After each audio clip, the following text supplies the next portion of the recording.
With the NFL draft around the corner, it's time to take a look at the top signal callers of this year's class. And there's a clear top 4 of Bryce Young, CJ Stroud, Will Levis, and Anthony Richardson. With all 4 projected to go in the first round, maybe even the top 15, this group has a chance to make instant impacts all across the league. Alabama's Bryce Young headlines the bunch, and for good reason. The former Heisman winner displays impeccable decision-making, impressive escapability against the rush, and tremendous arm talent to go along with it. What a play, Bryce Young! Young is a product of the SoCal powerhouse modern day, and he's looking to become the first quarterback from that high school to enjoy success in the NFL, something his predecessors like Matt Leinart and Matt Barkley never did.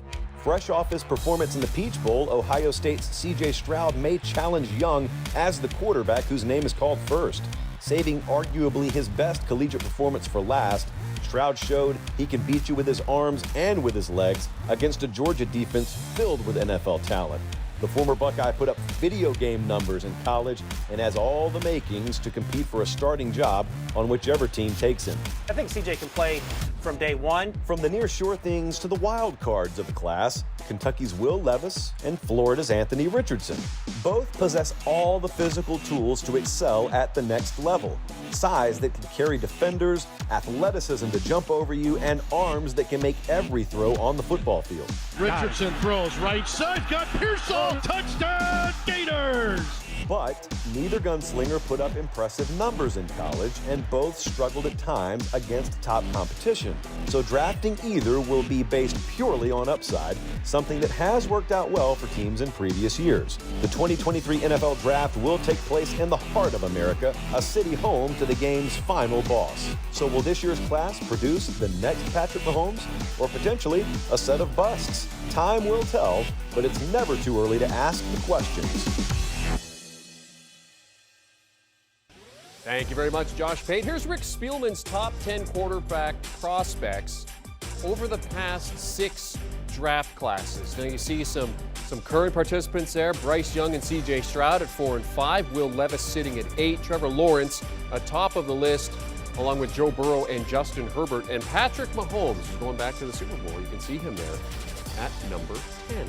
No Anthony Richardson on the list. So let's get more on this list from the author himself, Rick Spielman, and his podcast partner, CBS Sports draft expert Ryan Wilson, both men in Mobile, Alabama for the Senior Bowl this week. First off, Rick, what key factors and key attributes were you looking at when making up this top 10 list? Yeah, no, I went back to where we had him coming out of college. Now, things change. As you can see, Patrick Mahomes would probably be the top of the list if you'd redraft like a lot of the experts do. But coming out, Patrick Mahomes still had a lot of holes in his game.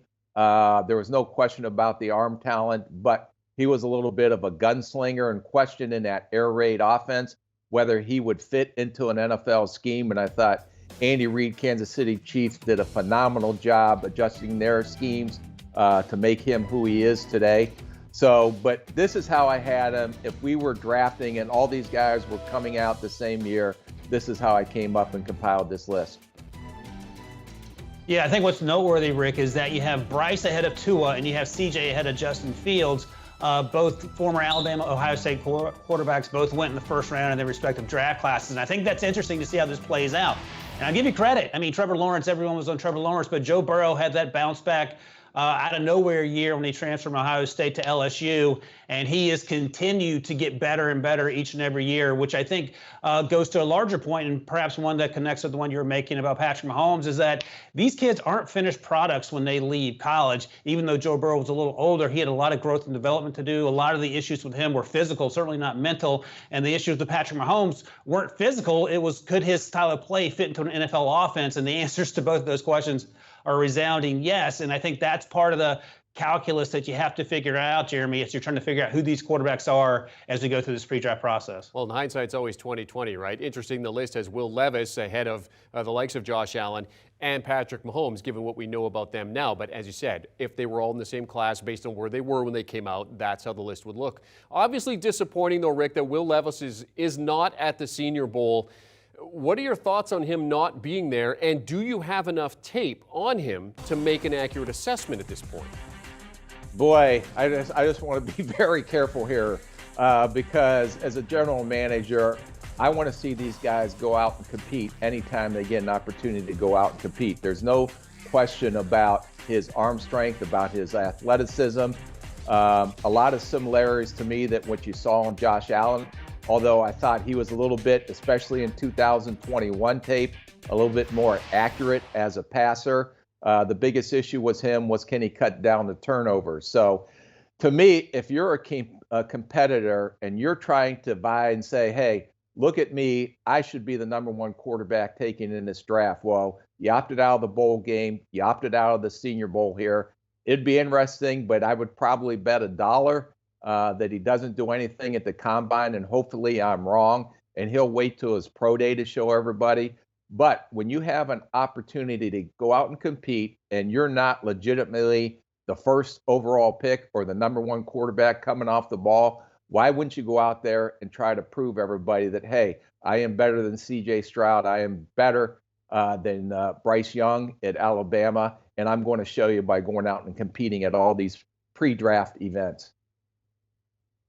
Jeremy, if it's not obvious, Rick is old school, and he's made that abundantly clear. And you know what? Rick and I had talked about this on the With the First Pick podcast, and I said, listen, so what's the big deal that Will Levis isn't participating in the Senior Bowl? Did you learn anything a few years ago from watching Justin Herbert, who was in a similar situation? Didn't have a great senior year at Oregon, but certainly better than what we saw Will Levis put on tape at Kentucky. And Rick said, yeah, I actually learned how competitive he was. I got a chance to talk to him, see him in person, got a chance to see him in throw in person and see the ball explode out of his hands. You see that on Saturday when you watch the broadcast, but in person it's a different story. And those are some of the things that Levis is missing out on. Now, look, NFL teams are still high on him for all the reasons that Rick just mentioned. And what I often hear when I talk to scouts is you got to look at 2021 tape, 2022 tape, a ton of mitigating circumstances, whether it was an offensive line full of holes, whether it was the freshman wide receivers, whether it was missing his running back who's here at the Senior Bowl, Chris Rodriguez, for the first 4 games. So there are a ton of excuses.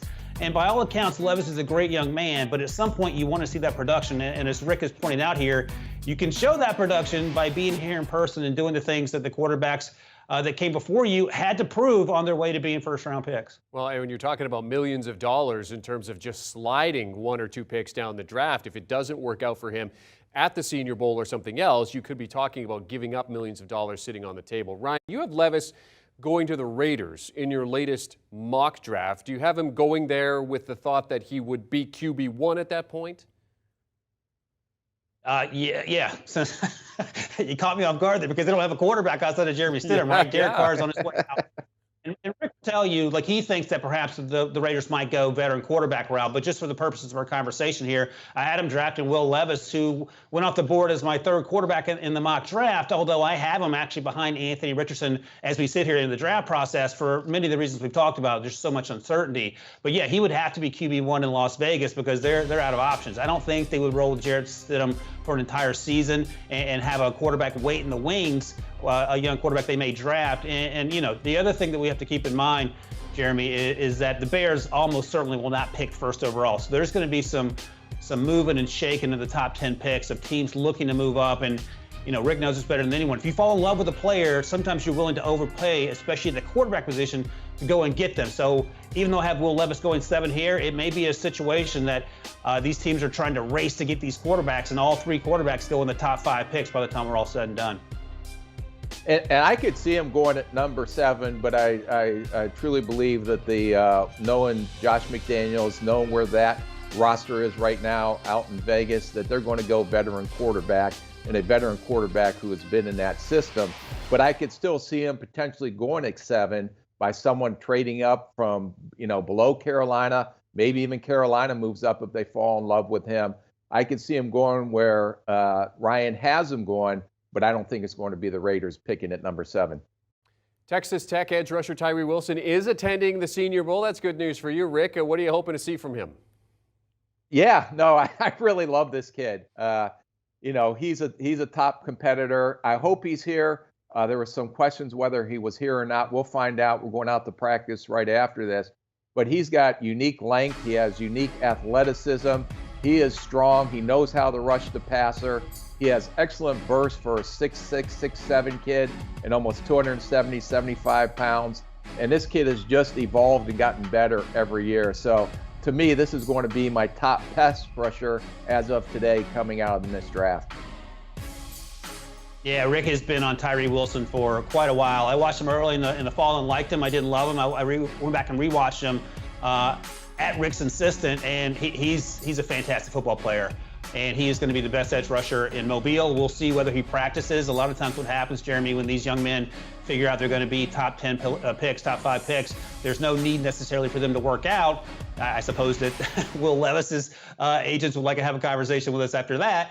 But I think what he put on tape over the course of the fall was outstanding. And he got better as the season went on. He had an injury late in the year, I think a pec injury. He'll be fine. But in terms of the length and all the things that Rick talked about, it flashes. Sometimes you see players who physically look the part getting off the bus and struggle at times during the game. That was never the case with Tyree Wilson in 2022. Ron, you have Seattle reaping the benefits of the Russell Wilson trade by taking Wilson with the 5th overall pick. How do you like that fit?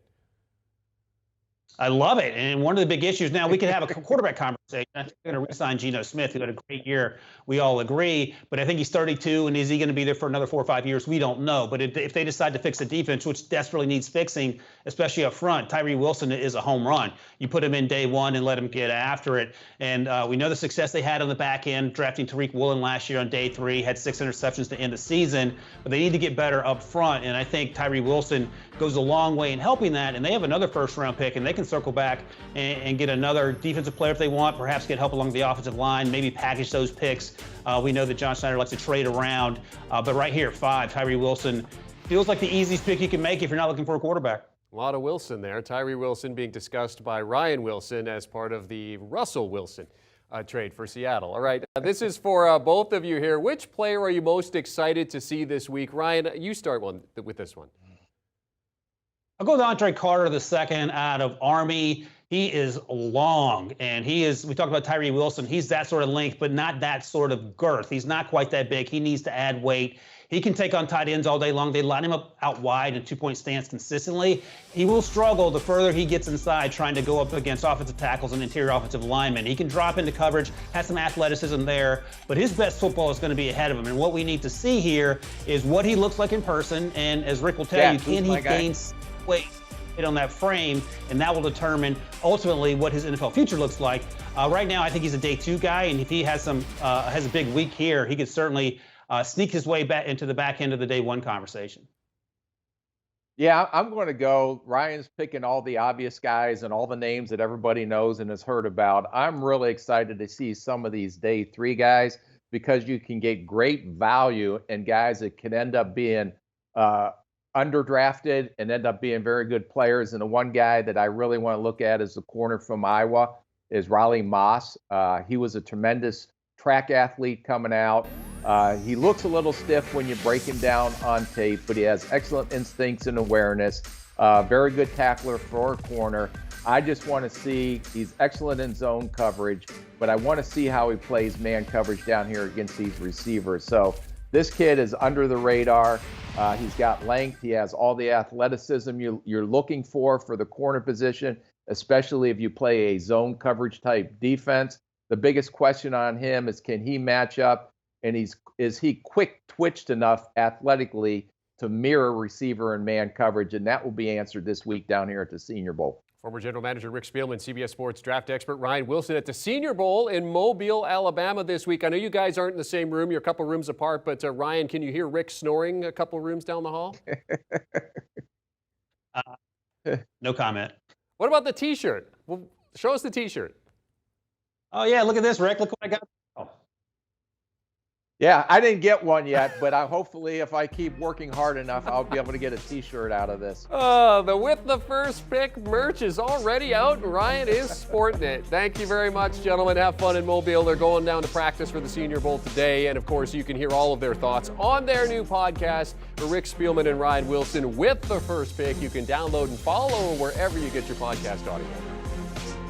Do you want a sports network that delivers everything that matters about the game? The highlights, the picks, the instant analysis, no yelling, no fake debates, no politics. Hit the subscribe button and never miss a moment.